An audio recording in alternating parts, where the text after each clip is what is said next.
Hey there, welcome back to the Hemp Show.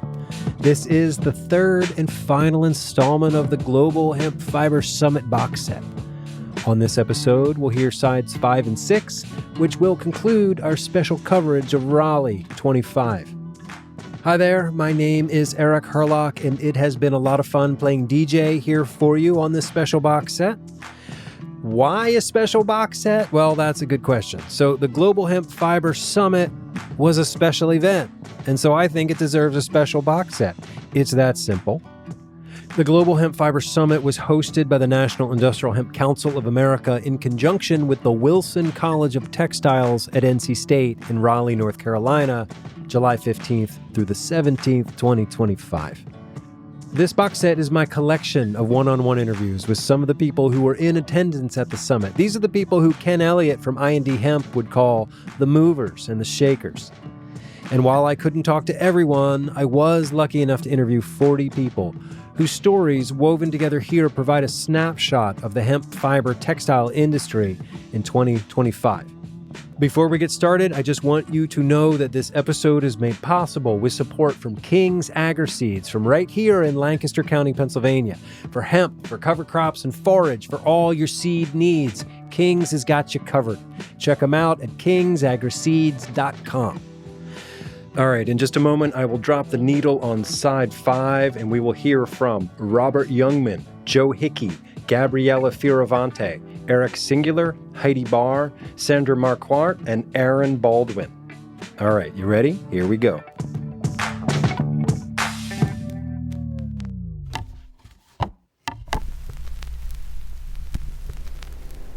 Robert Jungman from Seattle, Washington. We make clothing in Los Angeles, and we have a warehouse in Vancouver, Washington. All right, so an apparel company. I've looked at your website. It's Jungmaven.com. That's correct. And tell me about Jungmaven. Yeah, it's our 20-year anniversary, but I've been building hemp clothing now since 1994. Started the company called Monastash, and that was all hemp. We entered the outdoor retailer market back in the day, and I called up REI and I said, hey, I have something here that'll save our playground, the wilderness. And they said, come out and do the outdoor retailer show. We'll see you there. We didn't see them, but we did find a Japanese distributor, and that was kind of our catalyst into growing this business.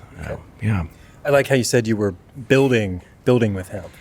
It's all we did. It's all we've ever done is hemp clothing. At least 30% hemp in a product. So, and you were sourcing that from where? In the beginning, we were really lucky. American Hemp Mercantile had just opened up a store in Seattle, Washington, and they had only canvas and twill and a hemp silk blend, but they were having trouble with the fabric. They were using it incorrectly. So I took some of their samples that they had brought in from, I believe it was Romania, and we improved on them, and that we kind of grew it from there. So I started working with them, making their product better, and at the same time building a brand called Monastash. So that was the beginning. And then in 2005, I started Jungmaven, and it was the main concept behind Jungmaven was I had been living in Costa Rica, and the one thing that held up were my t-shirts. And I thought that the hemp t-shirt was the best way to introduce hemp to everyone in the world. So it was 100% focused on just t-shirts in the beginning, and it grew from there. Cool. All right, so you're here at this hemp summit. I've been to a bunch of these over the past few years, and I've never seen you or heard of Jungmavens until this week. And that's probably maybe I'm remiss for not having discovered you earlier, because you've been making hemp stuff for 20 years. All right, but why are you here now? Like, have you been waiting for this moment for a long time? Yeah, so, I was one of the founders of the Hemp Industry Association in 1994, and I was on the board of the Hemp Industry Association. It was a big part of what I did. It started going more CBD, so we just kind of stepped away, and we started focusing on the fashion market. So we traveled to Paris, New York, and we're always doing the fashion shows. And this kind of took a back seat. We had our distribution channels working, so it just didn't make as much sense. You have to put your energy where it's working. With the tariffs that have been going on this year, we've always wanted to do USA grown hemp. So the tariffs are making it more possible. And that's why I'm here. I'm looking for hemp that's grown in the USA, spun in the USA, that we can bring over to Los Angeles, knit into a fabric so it can be grown and sewn USA. Amen to that. Now, how far do you think you are from achieving that? Great question. I mean, I have been saying it's only a month away for many, many months. I'm going to say it again. I think we're just months away. All I know is we have enough fabric we stockpiled on hemp to get us through the next year. So we're going to start getting a little bit desperate here in about 6 months. So it's either going to come from China or Portugal or South Korea or we're not sure where. Hopefully it's here though. So we've sent a bunch of POs out and we're going to see what, comes. All right, cool. So is there, some takeaway from this that you're taking back with you? What were some sort of nuggets that jumped out at you here at the summit? I'm really impressed with everyone here. There's a lot of go-getters out here, and everybody seems super engaged. The camaraderie is incredible. I think everybody wants to see each other succeed. We're in this together. I think we know the big picture. I think we've always known that, but it's finally gelling right now. That's how I feel. Joe, Hickey, how the hell are you? Good. Nice to be back with you, Eric. Yeah. It's like we sort of feel like family in a way. Oh, absolutely. Yeah, you're welcome to come down. You always got home if you come to Kentucky. Thanks. So I know like you've been in the hemp space for a long time. Like you were the guy who convinced Woody Harrelson to plant those hemp seeds in Kentucky years ago, right? Yeah. Where's Woody on hemp these days? Why isn't he here? Well, I mean, Woody's put millions of dollars into the industry and, spent probably 10 years, helping. So he's just over it now? He's broke and he's over it? Well, I don't know about that, but he's, he's just back onto family and career again, so. All right, well, when you see him, ask him if he'd come on my podcast and talk about stuff with me. Yeah, no, I'll ask him and see what he says. All right, cool. All right, so how's your summit going here? What'd you learn this time? Give me a couple of nuggets that you've learned here. Well, it wasn't as much what I learned as who was here and what was going on, because most of the conferences that I've been to in the last, even 5 years, you just don't really see the academia that's there and the farmers that are there and the industry. And right now, all three of them are coming together, and I was telling somebody this is really the first time that I felt like, we've turned a corner and we're heading in the right direction now, because fiber and grain are what's going to help, 99.9% of American farmers. Amen to that. Yeah. So, and, I'm not against the cannabinoid part of it. That's a necessary part. But, if I'm looking at, what are we going to do? Are we going to focus our time and energy and money on the thing that's going to help 99.9% of farmers? And if we're going to do that, then spend 0.1% of our time and energy on the cannabinoid side of it. So that's, my general thought about it, because, this industry is set to take off, And I think the one thing that we're really missing right now is the markets, because, we've always been in this chicken and egg scenario for as long as I can remember. And, the farmers aren't going to grow unless they have a market, and the processors aren't going to spend millions of dollars building a processing facility unless they have the farmers in the market. And on the other end, the market is not going to do anything until there is a solid, rock-solid supply chain with the quality and the pricing that's comparable to what they're giving now. So in order to break this, I think what needs to happen is we need the support of the big industries saying, and you can't go in and just say, okay, switch over to hemp. They're going to say, well, where's your supply chain? Where's the price? You don't have an answer for it. But if you go in and say, look, we're going to give you an opportunity for some great PR. It's not going to cost you anything. All you have to do is publicly announce that you're ready, willing, and able to start buying from the farmers once they meet all the specifications that you need. That way it sets it up where now if you're looking to start a processing facility, you could go to the bank and say, look, Toyota has said that they will buy the fiber, and this is the equipment, proven equipment that makes this. And, here's the farmers that we've got that's ready to grow it. We've got the genetics to do it. And so having that part of the market come in and say, we're in support of this, I think would change everything. I think that's the big thing that's going to do it. Yeah, and that's all on display here in Raleigh. It's cool. Yeah. No, this really gives me hope for the industry. And it looks like, I said, it looks like we've turned the corner here.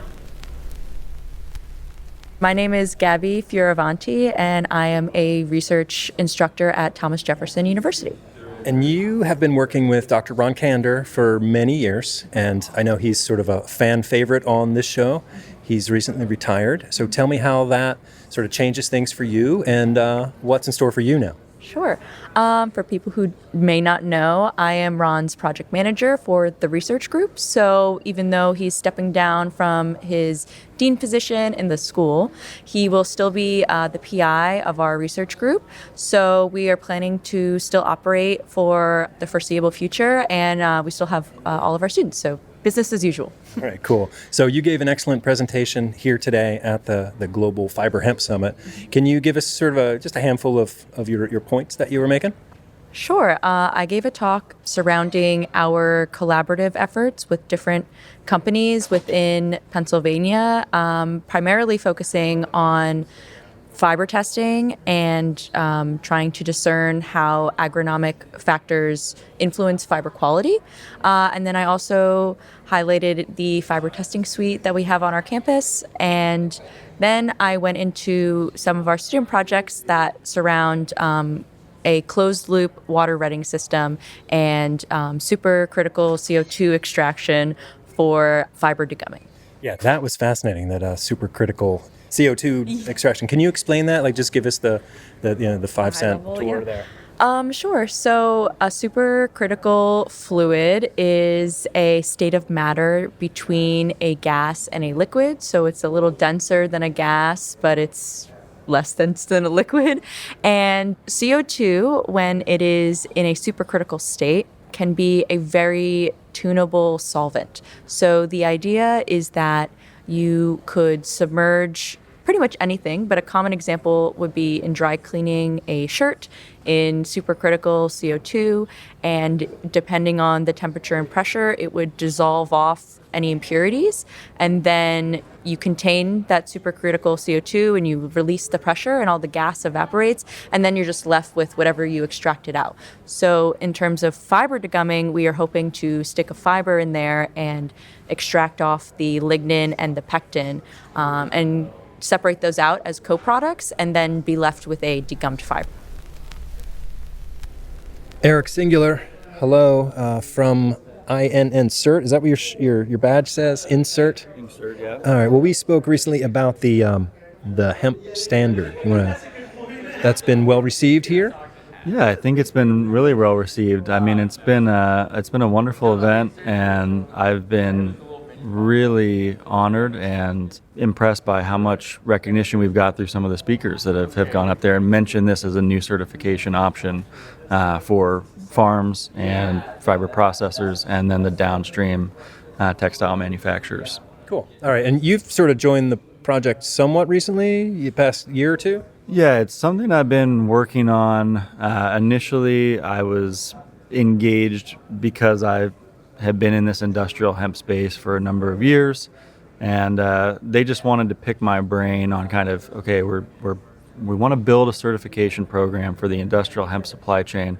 What are the things that we need to consider at each stage of the hemp journey, from farm to finished product, and certain considerations, and then also just tapping into some of my the connections I've made in the space to have some conversations with stakeholders as we were building the foundations of what the program was actually going to look like. We didn't want to build a program that didn't have any material substance to the stakeholders that were involved. So I was kind of brought in initially to help facilitate industrial hemp stakeholder engagement. All right, and that was what, Control Union built that? INC Cert built it. We built it in collaboration with Control Union's sister company, which was called Peterson's Projects and Solutions, and they have put together a number of certification programs for different commodities.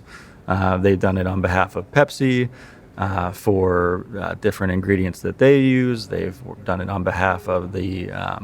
So they know what they're doing. They know how to build these things. They know what they're doing. And and this is, from a fiber standpoint, every other fiber has full traceability and full transparency into the practices that are used to create that fiber. And hemp being such a new fiber, even though it's an old fiber, a new fiber, it was just, there hadn't been that infrastructure built around the actual complete supply chain, kind of certification lens, even though there's been all this infrastructure development and kind of boots on the ground work to actually, how do we create the fiber in the first place? Cool. So how is the summit going for you? Are you getting some, what's some of the takeaways that you're taking away? What's been really fun about the summit has been the show and tell aspect, which I always think is the most fun thing with hemp. I think you have to put something in people's hands in order for them to really, the story to come to life. And so I've been walking around with a backpack full of fabric samples that have been made with U.S. hemp fiber and some of the first textile mills to get certified under the RHS program, which were down in Peru. So we have this kind of interesting U.S.-Peru connection and story that we're building. And we have a number of fabrics that we've been putting in the hands of, different brands and different folks that have been here at the conference. And they've been really impressed to see hemp in a new light because, Peru has a very, very advanced textile manufacturing sector, uses a lot of really high quality cotton called Pima cotton. And to the hand feel of some of these hemp and Pima cotton blends, I think have helped evolve and expand people's conception of what a hemp fabric, can look like. So that's been really exciting. Cool. Can you mention some of the brands that you've been talking to here? Yeah, I mean, we had some really good conversations with Carhartt. We've had some really awesome conversations with the Jungmaven guys.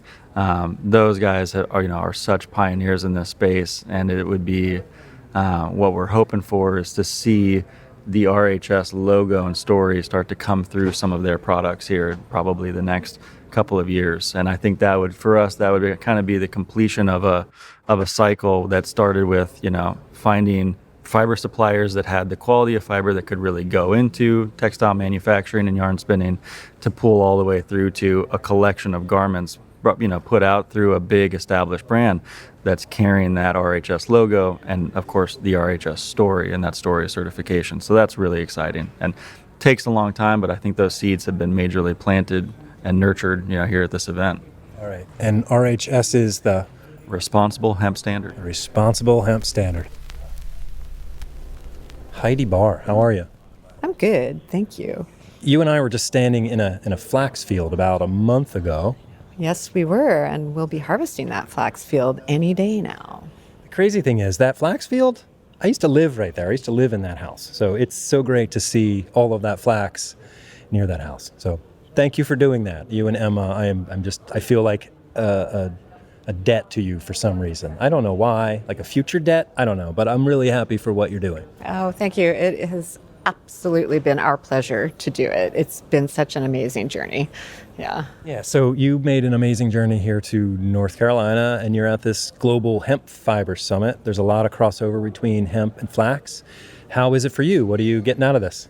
Yeah, it's been really wonderful. Actually, I've met some really cool people who are making some really amazing things out of hemp, and many of them also work with flax. So it's been great. And I've also had the whole degumming process demystified for me. So we don't do that with flax. So it's always been a question. So then the flax just goes right into, sketching, or what happens after? Right, so as opposed to decorticating and cottonizing, we are sketching, which is always preserving the long fiber. So it's a slightly different process, and it doesn't have a degumming step associated with it. Okay. Yeah, so what are some of the things that you're taking away from this summit? Well, there's a lot of really interesting innovation around retting and different methods and research about how to take retting off of the field, which is interesting. I sort of love the do retting as an artist. I like the irregularity of it, and I see that it is a real challenge in the industry in order to sort of get a consistent product going to market. Yeah, so that I'm very curious to learn more about the grain decorticating and then how that's processed further. Do you see yourself working in hemp at all, or are you just focused on flax. I'm 100% focused on flax. However, it's always been in our mind that once we achieve that, we have a ways to go, but once we achieve like a high quality, consistent sketched flax, there is crossover in how things can be processed. And if you were to grow short hemp and harvest before flower, it potentially could be processed on the same equipment. So that's always been a future file for us. That's exciting, and that bodes well for Pennsylvania, our home state. There's quite a lot of Pennsylvania people here, which is neat to see because, we like Pennsylvania. Yeah, there are a lot of Pennsylvania people here, and also it's really interesting. I'm excited to do the tour later at NC State and see their labs. I'm really excited about the possibility of a wet spin facility happening in North Carolina. I've said it to everybody I've had an opportunity to say it to here, but in terms of developing a complete supply chain on the East Coast, that could be really pivotal. Did I hear somebody, maybe it was Guy Carpenter, on Tuesday say that the last wet spinner in North America left in the 30s? That's true. Yep. And it needs to come back for this industry, this textile industry, to really revitalize. We're going to have to get a wet spinner in North America. But we're optimistic that it's happening. Sort of. I am a very oddly optimistic person. I'm optimistic that it's happening. I've had a couple conversations here that have been promising and that people here are excited to talk about it. This is essentially the optimism show, so you're in the right place. Thank you, Heidi Barr. Hi, I'm Sandra Marquardt with On the Mark Consulting. Okay, so tell me about your On the Mark Consulting. Yeah, so my focus now is on providing information to hemp, flax, and cotton companies about how the fiber can and should be produced. Okay. And what's some of the takeaways from this summit? I'm sure you were pretty psyched about what's going on here this week. It's been an incredibly exciting week here, and to have so many people from across the board here, it's been great. I hope that there will be more discussion about how the hemp is grown with the Earth's future in mind. And so to that extent, I was presenting about the current status of pesticides and fertilizers on hemp in the United States and around the world. And in the United States, really around the world, very, very few pesticides are registered and authorized for use on hemp. So we're at this really incredible point where the hemp sector can figure out, do we want to get onto the pesticide treadmill that other fibers have gotten onto? Or do we say, okay, let's think about how we can do this more ecologically? But the bigger issue right now that I see is the use of synthetic fertilizers. And these inputs are very fossil fuel intensive and energy intensive to produce and to use. And then they result in the off-gassing of nitrous oxide, which is hugely toxic to the environment. The amazingly exciting part of yesterday's tour to the NC State farm was to find out that they are getting the same results for production with just hairy vetch as a cover crop versus these greenhouse gas causing synthetic fertilizers. And I think that kind of innovation is exactly what this hemp sector needs at this time. And the fact that it's coming out of the NC State and announced at this conference was doubly exciting. Cool. Yeah, super cool. Yeah, this has been a really well-organized show, I think. It's run on time and the speakers laser focused. Tell me more, another takeaway that you something you've gleaned from this. I think everybody has gleaned a lot from the various speakers.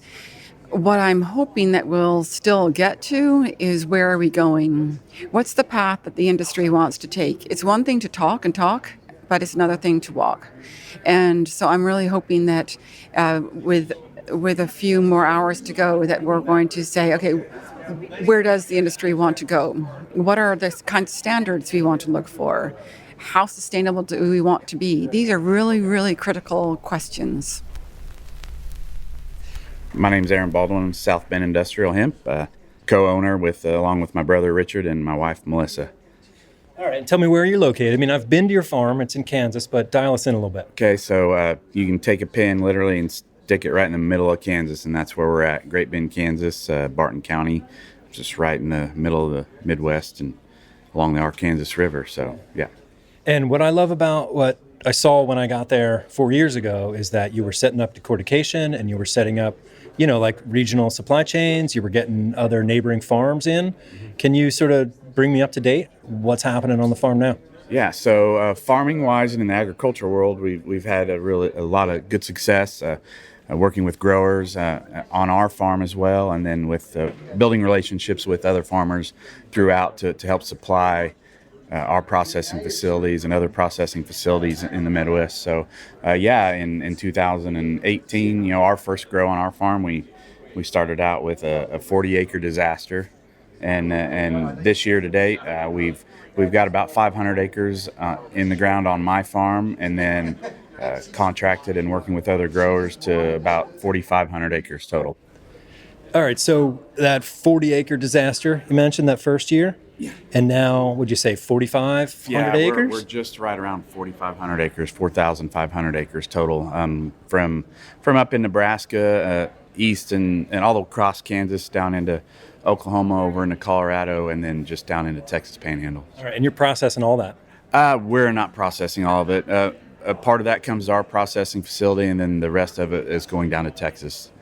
Okay, down to Panda? Yeah. We're working with Panda to contract acres for them to get them the supply chain that they need to keep their facility running, which is a lot of tons. Right, so that's a big place.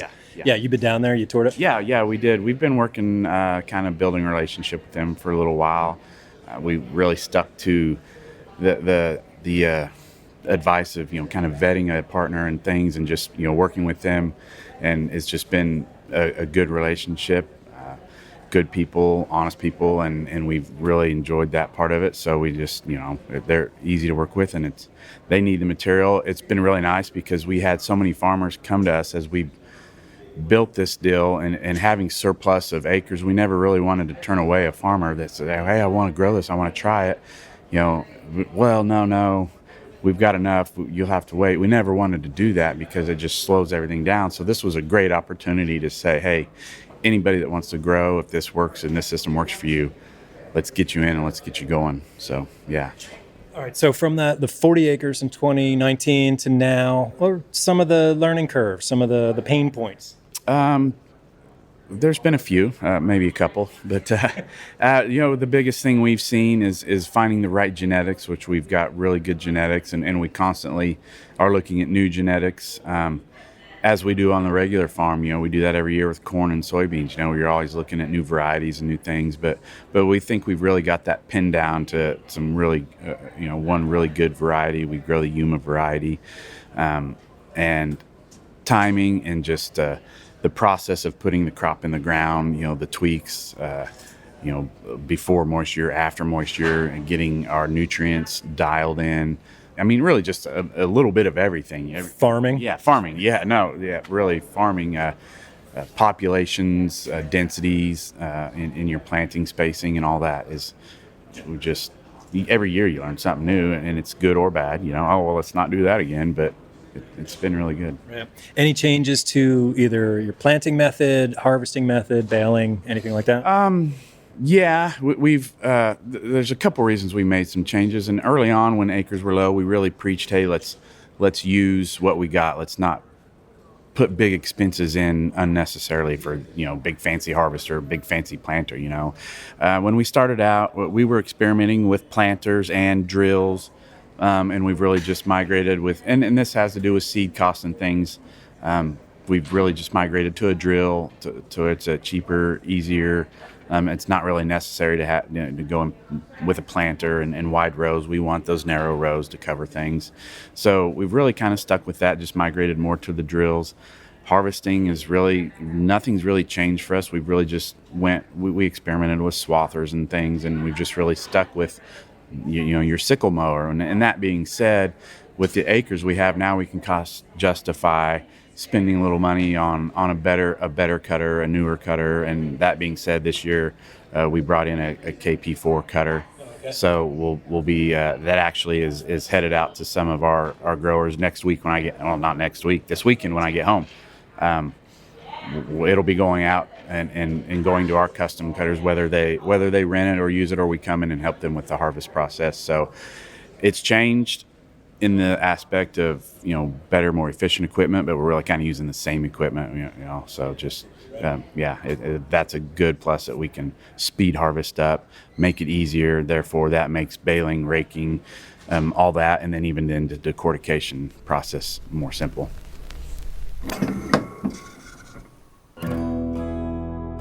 And that was side 5. Flipping the record now. Okay, we're going to hear from Mark Dushop, Peter Dushop, Andre West, Arlo Estill, Amy Schwest, Miles Cathright, Derek Mohammed, and finally ending right where we began with Guy Carpenter. All right, here we go. This is Mark Dushop from Panda Biotech.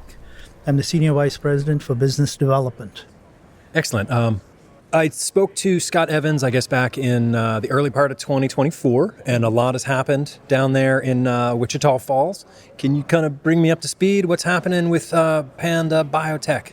Sure. The biggest thing is we have been operational. We went live in April of 2024. We had our inauguration in June. And since then, we've been chugging along, trying to work out our products, refine them, become more consistent, understand the quality, the genetics of our feedstock, and that's what we've been doing. Excellent. I was just talking to Aaron Baldwin a little while ago from South Bend Industrial Hemp, and he said he's supplying hemp for you guys. How's that relationship going? And maybe talk about other relationships with other farmers, too. Of course, Aaron of South Bend Industrial Hemp is one of our primary suppliers. We have a terrific relationship with them, and we are lucky to have them on board because they have an in-depth understanding and expertise of hemp, especially since his wife Melissa runs the Performance Crop Station. Their performance and their product is outstanding, and they now have a network of farmers that support them.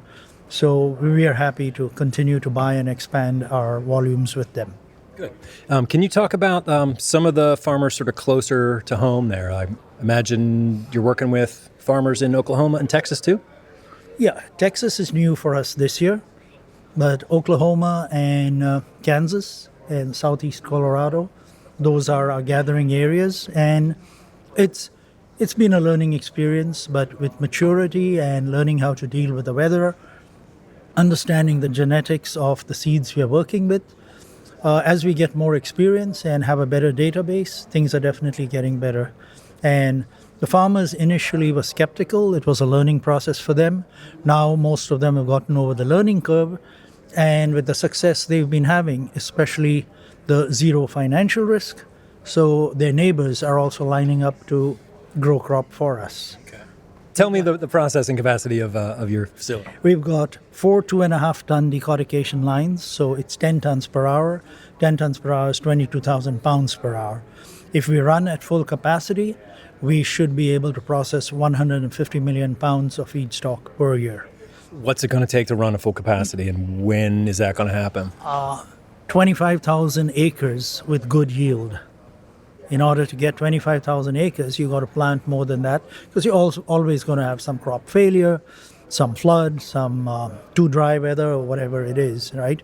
And today we're running just over one shift, a little in excess of one shift, but we hope by the end of this year, early next year, to run 2 shifts, and then maybe later to 3 shifts. Okay. So we talk about what's coming into the plant. Once the fiber is processed, where's it going from there? Who are some of your customers? What kind of materials are they making from it? Well, it's not only fiber. Fiber, you've got to keep in mind, is currently about 22% of what we process. 55% is hurd, then there's micronized dust, and there's a co-product of short fiber and hurd mix. And the fiber that we create, depending on the quality of fiber, it's either textile grade fiber or non-woven industry fiber. The hurd goes into animal bedding, and we've sold some hurd to construction industry as well. The micronized dust is going into a whole plethora of products, and I could talk to you for a whole hour about that. Tell me about your experience here at the summit. I found the summit very informative, engaging, well-planned. The food was terrific. To me, that's very important. And getting here was difficult. My flight was late 9.5 hours, and I'm getting used to the airlines being late. But thank God the summit was much better. It was outstanding, and I'm looking forward to more. It was a great learning experience. I learned a lot of things because I've had excellent speakers talking on a variety of subjects. Peter Dushop from Forever Green. Yeah, hempcutter.com. Yeah, one of our sponsors. That's it's great right. to see you. I see you at all these things. It's always good to see you. How's your summit going? Good. Yeah, this is nice. Sort of more taking part in the conference than really being part of the trade show booth kind of thing. So some really great presenters, great speakers, great tour. They did a great job putting this one together. Yeah, couple of nuggets of things that stuck out to you that you'll take home with you?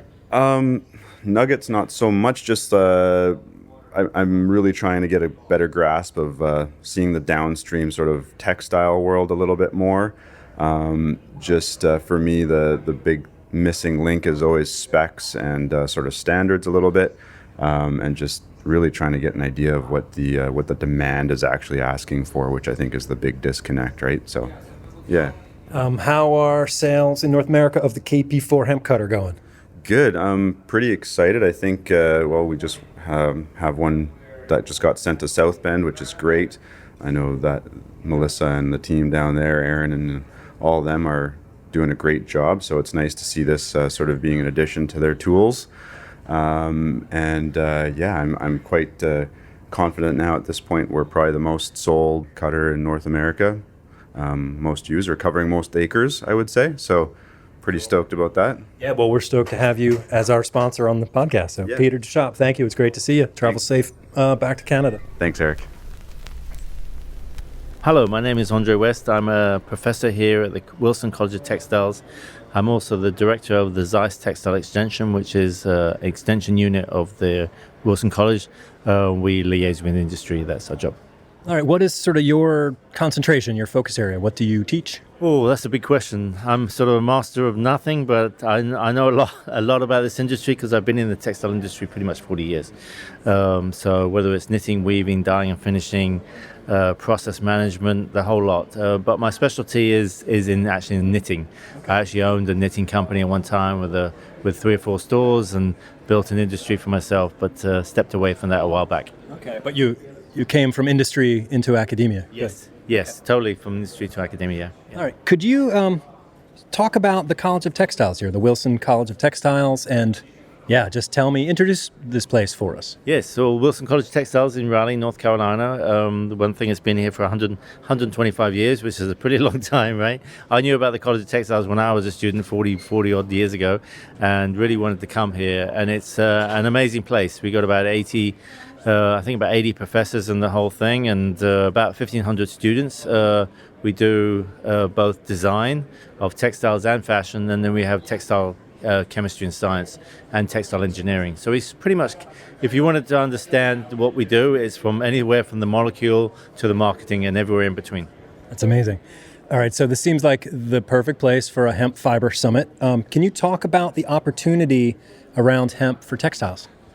Well, we're all in this situation now where we need to look at alternative fiber sources. We're polluting the planet with our man-made fibers, so hemp is a really good source. Even looking at the water consumption of cotton, we've got to look at what's available. So if we look back in history, hemp's been here forever, right? It was must be one of the first fibers, and so we've sort of forgotten about it as a fiber source. But we've got new processes to make it softer and to make it pliable and to use equipment to make it so.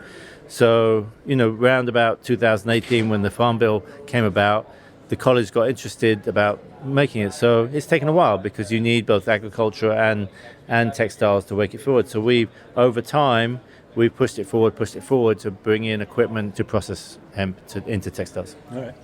What's the significance of holding this event here at NC State's Wilson College of Textiles? I think because you've got to get the right people in the room. Hemp itself has been, we've talked about they went through the CBD time where CBD was important. The farmers got sort of burnt from that. But we've got to look at there's an opportunity here of making a sustainable product within North Carolina area. So it's a perfect place. Like Raleigh is a perfect place, even though we're a big city. 20 minutes outside, you got arable lands all over the place. So to grow acreage of hemp would be ideal, and so that's what we're looking at as an alternative crop, and it's fast growing and flat lands, which we have here. Good. Well, I've been to a fair amount of these hemp summits over the past few years doing this podcast, and I have to say this has been, I think, the most laser focused and well run, well organized. Things are running on time, so whatever you all are doing here, good job. I'll tell you, we have good. One of the best thing I say about anybody that asks me about NC State, I said the one good thing, the one best product we have is our students. So if you need a job or they need a job in industry, this is where they go. So the students are actually managing the show, and they're going to get recommendations from us when they go forward into industry. So it's an amazing opportunity to liaise with students and see the next future of what will happen in textiles with them in the industry. Hello, my name is Arlo, Estill, and I started Hempsmith Clothing with my brother back in about 2015. So it's almost been 10 years of making hemp clothing, and what we do is we brand the hemp clothing. So we screen print, tie-dye, and embroider on the hemp fabric. Okay, so you're buying apparel and then sort of further processing it, added valuing it. Totally. We're the very end of the supply chain. We just source the blank garment, put our name on it, and bring it to the customer. And along the way, we are sharing a narrative of restorative, abundant economics, and we are spreading the good word of industrial hemp. Cool. I get the sense that you are much younger than me, so therefore you probably know a lot more young people than I do. Fair? Yeah. How do you talk to them about hemp, and how do you get them to not think that hemp is just weed? Yeah, well, that's a great question. There is definitely a stigma out there, and people are uninformed, and it's no bad. It's just a misunderstanding, And so hemp is in the cannabis family, and there's just some confusion around marijuana versus industrial hemp. And so we have this little display that we carry at our storefront, and that's been really helpful. It's like an educational. We kind of walk people through the steps of what all it takes to take a raw industrial hemp stock and turn it into a fabric and a piece of clothing that you could wear. And so we really just start that kind of dialogue, and we're all about the education. Cool. And then tell me about the retail location. Where are you at? Yeah, we're located at The Plant in Pittsboro, North Carolina. It's like 40 minutes from here in Raleigh.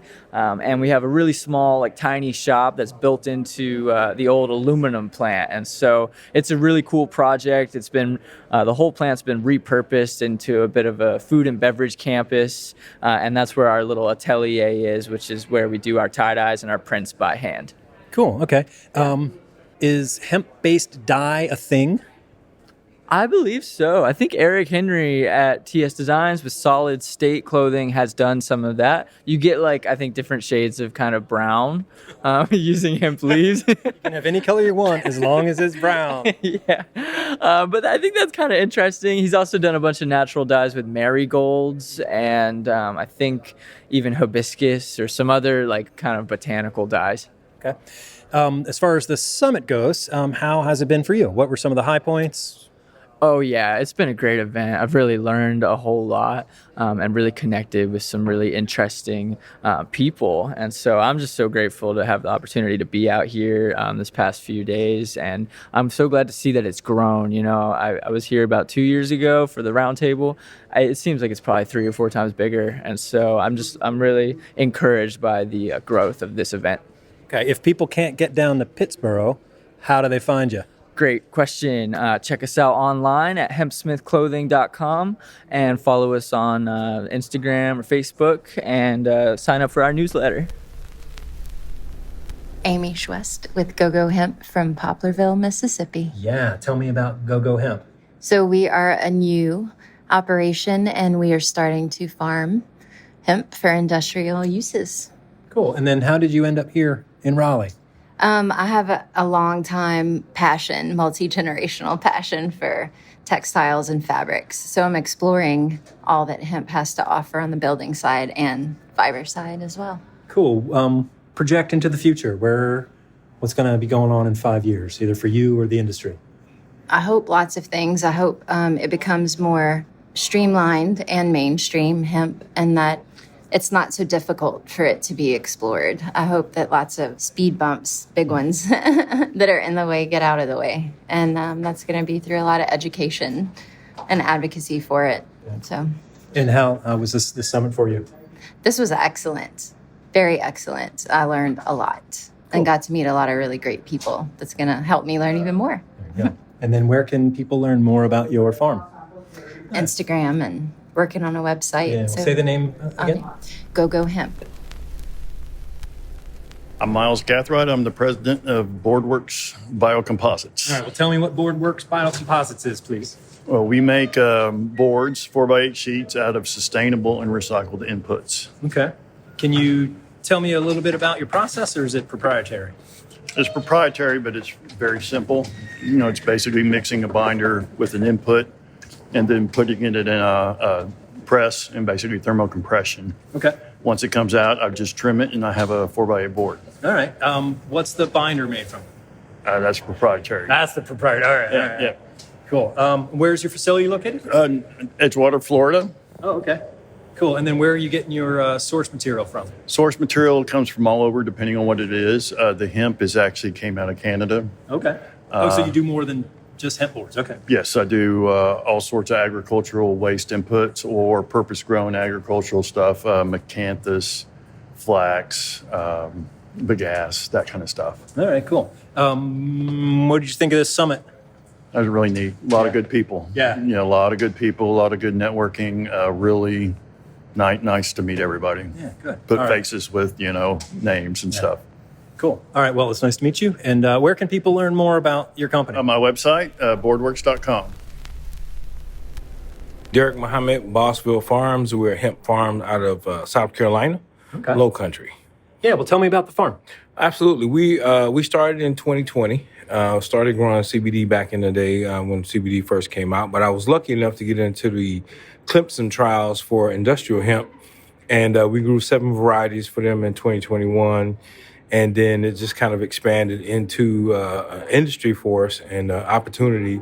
And so what we've been doing over the last few years is really educating, advocating for industrial hemp in South Carolina and teaching other farmers in our co-op and coalition how to grow hemp. That's great. So you're growing fiber hemp and are you selling it to a processor, or what's happened? What we're currently doing is processing it ourselves. So we've had a micro decorticator down on the farm. It worked pretty good. It was the first iteration of one that was actually developed here at NC State. Suchoff's. Yes. Yeah. Okay. You got that one. Cool. And so we had it down. We did a little work with it, but we started out doing it by hand. And a friend of mine and I, we got together and decorticated some, carded it, and we use that still today. But that's how we pretty much broke in, and so we have developed some off-takers now for animal bedding, chicken bedding, the equine industry for animal bedding as well. So cool. That's what we're working on. All right, and you said you're working sort of educating your neighbors and farmers. You got more growers sort of in your network? Yeah, so we are up to 12. Our goal is 25 by the end of the year.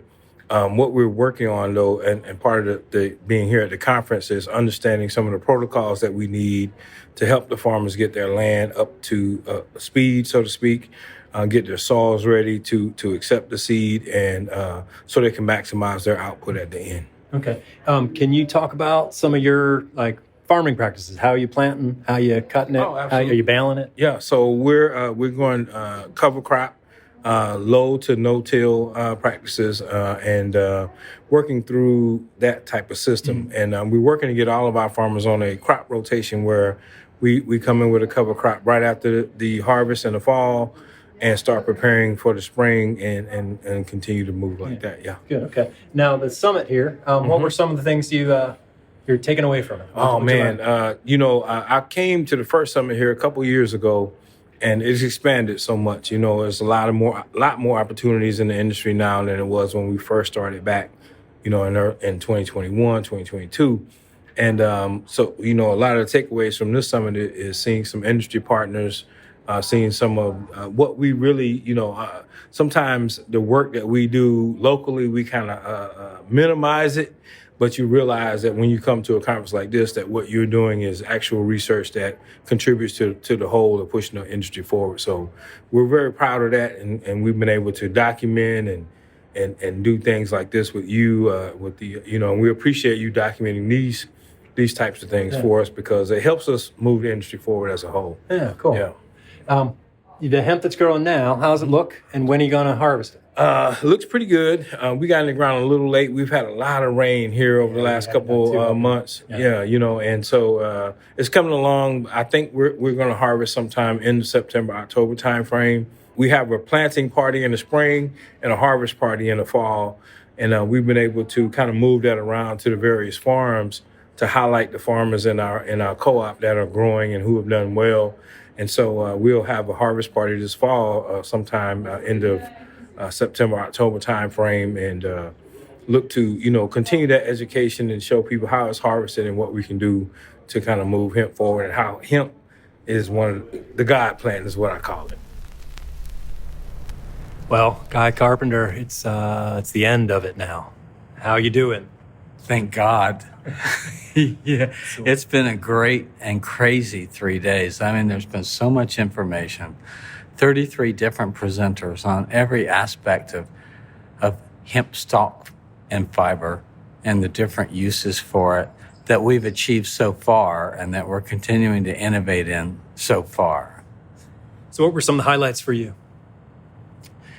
I really enjoyed some of the innovative ideas I've heard about, not necessarily caustic degumming, but transformation of lignin, and also just a less intensive cleansing method for the fiber, scouring.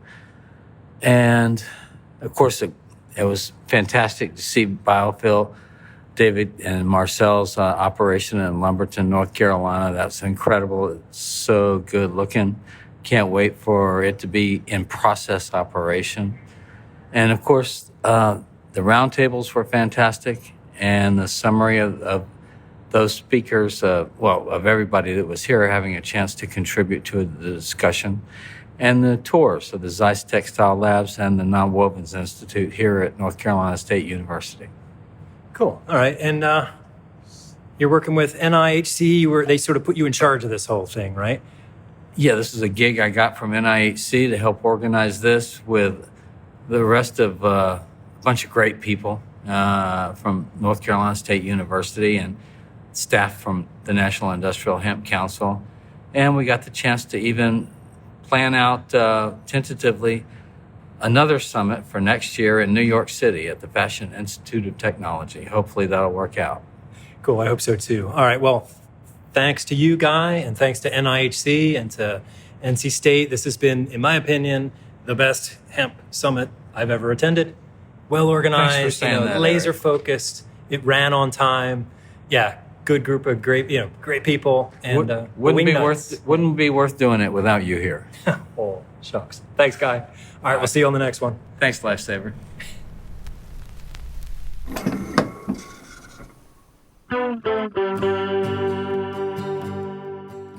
Wow. What a summit, right? Raleigh 2025. There's one for the history books. Yep, that happened. We documented it here at Lancaster Farming Newspaper.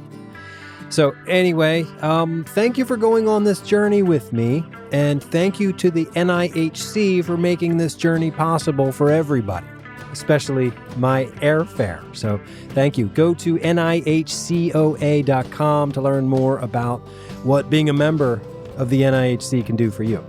So if you have questions or comments for me about anything you heard on this show or other shows, or just in general, send me a question. I'll take a shot and I'll answer your question. I'll try my best. So anyway, you can send an email to podcast@lancasterfarming.com.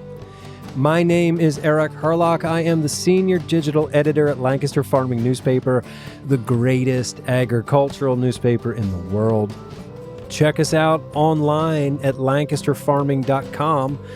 Unless you're in Europe, then our website won't work there, so go to YouTube and just listen to my podcasts. All right, and be sure to subscribe to our show on your favorite podcast app, because you don't want to miss any of our episodes. right? Especially the one coming up next, which is when I talk to Lorelei Alvarez and Joseph Carringer about the soon-to-be-released sustainability report from Canna Markets Group and Hemp Today. Does hemp live up to the hype? Lots of surprises. Next time on The Hemp Show. But until next time, I'll see you in the newspaper. This episode of the Lancaster Farming Industrial Hemp Podcast is copyright 2025 by Lancaster Farming Newspaper, part of the Steinman Communications family. Today's show was written and recorded by Eric Herlock and engineered, mixed, and produced and all that by Justin Berger.